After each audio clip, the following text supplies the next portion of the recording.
Mi tema es el número 2, Éticas de la Justicia. Quien les habla, Steven David Solano Hernández.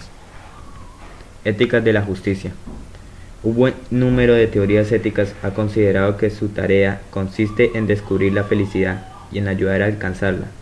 Otras entienden que la felicidad es subjetiva y que, sin embargo, hay otra vertiente de la moral que no es subjetiva, que puede exigirse universalmente. Es la dimensión de la justicia de las normas. Fue Kant quien inició esta tradición, que se denomina deontologista, porque se preocupa por el deber, por las normas, y también formalista, ya que de las normas le importa la forma y no los contenidos. En nuestros días sigue viva esta tradición en autores como Karl Otto Apel, Jürgen Habermas y John Rawls, a quienes se les llama procedimentalistas, porque quieren dilucidar cuál es el procedimiento para decidir que una norma es correcta. El formalismo ético. El formalismo ético es un intento por justificar la autonomía de la moral apelando exclusivamente a los principios universales de la razón humana. Su representante más importante es Kant, quien se propone dar una explicación racional al comportamiento humano y a la manera como puede justificarse la moral sin recurrir a parámetros autoritarios. A diferencia de las antiguas formas de fundamentación moral, que apelaban a los deseos, a la aceptación del destino, a los placeres, para Kant, la moral depende únicamente de leyes estrictamente racionales. Según Kant, la razón es autónoma en el sentido del poder darse a sí misma su propia ley moral. Los seres humanos no la reciben pasivamente, no les viene dada desde afuera, ni es impuesta por otra persona, sino que la descubren en la medida que puedan reconocer en sí mismos y no en nada más. El principio supremo de la moralidad, como viene dada por la razón. Los seres humanos actúan conforme a una ley que les dicta principios de alcance universal. Pueden ser aplicados a todos los individuos en cualquier situación. El comportamiento humano obedece a unas leyes racionales que lo obligan a actuar en conformidad con unos esquemas determinados de manera universal.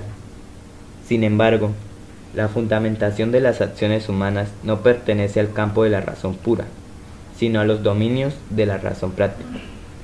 En el primer caso se estudian las condiciones de posibilidad del conocimiento. En el segundo, la fundamentación normativa para la acción moral que permita actuar en sociedad. Así, las leyes morales son principios de acción. Si bien la moralidad está asociada a la racionalidad, cuando las personas actúan según los principios de la razón práctica, no lo hacen para alcanzar algún fin particular, y por motivos ajenos a su propia razón. Lo hacen porque tienen la conciencia del deber. Los seres humanos tienen conciencia de unos deberes que se imponen, de forma autónoma y que rigen universalmente. Esto quiere decir que la acción humana no es buena porque obtiene uno u otro resultado, sino por los motivos que la llevan a actuar. Asegurar la felicidad propia es un deber, pues el que no está contento con su estado puede infringir sus deberes. Pero aún sin referirnos aquí al deber, ya tienen todos los hombres por sí mismos una poderosísima inclinación por la felicidad, porque justamente en esta idea se resume la totalidad de las inclinaciones. Pero puesto que el precepto de la felicidad está la mayoría de las veces constituido de tal suerte que perjudica algunas inclinaciones, y el hombre no puede hacerse un concepto determinado de esa suma de satisfacciones resumidas. Bajo el nombre de felicidad, no es de admirar que una inclinación bien determinada pueda vencer aquella idea tan vacilante, y que algunos hombres puedan preferir disfrutar de lo que les agrada y sufrir lo que sea preciso, porque no desean perder el goce del momento, por atenerse a las esperanzas de una felicidad que se encuentra en la salud. Pero, aunque la tendencia a la felicidad no determine su voluntad, aunque la salud no entre para él tan necesariamente en los términos de su apreciación, queda, sin embargo, una ley, la de procurar cada cual su felicidad no por inclinación sino por deber, y sólo entonces tiene su conducta un verdadero valor moral. Immanuel Kant, fundamentación de la metafísica de las costumbres. Para Kant, un acto se puede determinar moralmente si se analizan en él dos componentes fundamentales, su materia y su forma. La materia de un acto es su contenido, lo que se hace, y la forma, el por qué se hace, su razón o su intención. La moralidad de un acto no se puede fundamentar en su materia, es decir, sobre su contenido, sino sobre su forma, es decir, en la intención que lleva el sujeto conforme al deber dictado por la razón. Esto es lo que hace particular la ética kantiana frente a las demás éticas, su concepción del acto moral. Una acción denota una voluntad moral cuando es hecha, no por consideración al contenido empírico de ella, la materia, sino con respecto al deber, la forma, que es, en últimas, lo verdaderamente importante. Kant afirma que si pudiéramos sustraer de toda acción su principio material, su contenido, aquello concreto que se hace, nos quedaríamos solamente con la intención con la cual ha sido hecha, con su forma pura, el deber. Por lo tanto, para que una acción tenga un contenido moral, debe ser realizada con miras al deber, y no por una inclinación o un impulso particular. Un acto es bueno cuando procede del deber, y se mantiene bueno cuando tiene autonomía, es decir, cuando actúa siguiendo sus propias leyes racionales. El deber es la norma suprema de la razón práctica, que no obedece a tendencias o a impulsos irracionales y momentáneos. Por esto, se dice que la ética es formal, porque se centra en la manera en que se configura una acción y no en los resultados de las mismas. Autonomía y ciudadanía. El pensamiento de Kant inspiró buena parte de los ideales de la Ilustración, pero también sigue vigente hasta nuestros días al darle la razón humana el papel principal en la fundamentación de la moral. Contribuye a elaborar la idea de que el valor del ser humano se encuentra en sí mismo y que su dignidad se descubre en el momento en que adquiere conciencia de sus capacidades y potencialidades. Por ello, Kant afirma que los seres humanos son fines en sí mismos. El valor que merecen viene dado precisamente por su condición humana y deben ser respetados por ello. Cuando Kant reflexiona acerca de la Ilustración, no solo alude a un momento histórico particular, también se refiere al proceso por medio del cual las personas alcanzan la mayoría de edad, es decir, la capacidad para pensar por sí mismas sin la orientación de toda persona. Cuando se alcanza este estado se adquiere la autonomía y la persona está en condiciones suficientes para actuar en sociedad, es decir, obtiene las facultades de cuestionar, participar activamente, interpretar y juzgar las normas sociales. La autonomía es la condición necesaria para una ciudadanía plural y por lo tanto democrática. Kant afirma que una acción hecha por deber tiene su valor moral, no en el propósito que por medio de ella se quiere alcanzar, sino en la máxima por la cual ha sido resuelta. El valor moral de una acción no depende del acto mismo realizado, sino de la intención racional de hacerlo. En el reino de los fines, todo tiene un precio o una dignidad. Aquello que tiene precio puede ser sustituido por algo equivalente. En cambio, lo que se halla por encima de todo precio y por tanto no admite nada equivalente, eso tiene una dignidad. Immanuel Kant. Los seres humanos tenemos conciencia de unos deberes que nos imponemos a nosotros mismos de forma autónoma. El imperativo categórico.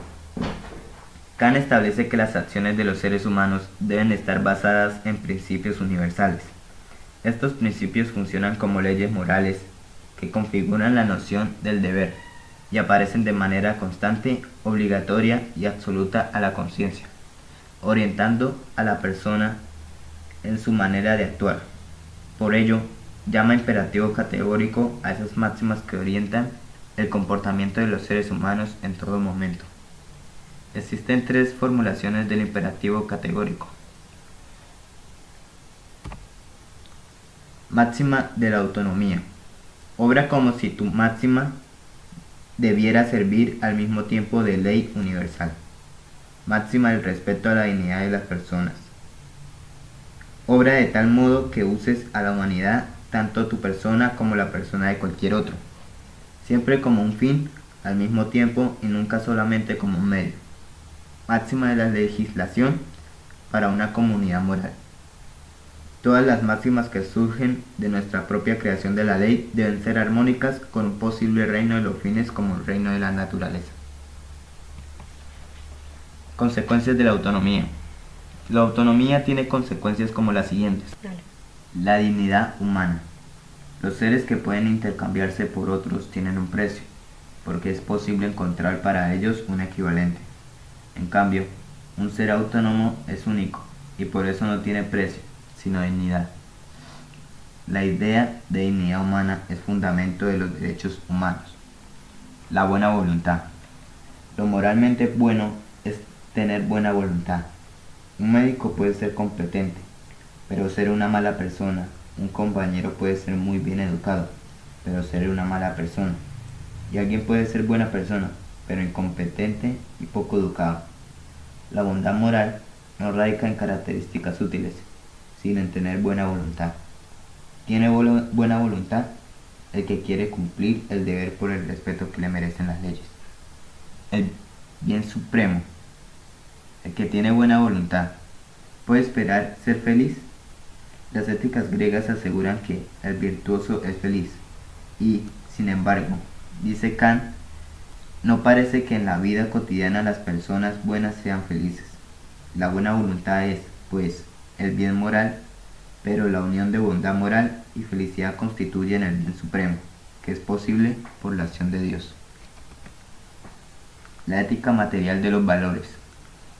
A diferencia de la ética kantiana, que subraya el papel de la razón y la voluntad humanas en la configuración de la personalidad moral, el filósofo alemán Max Scheler, 1874 al 1928, afirma que en el ser humano existe un elemento adicional complementario, las emociones.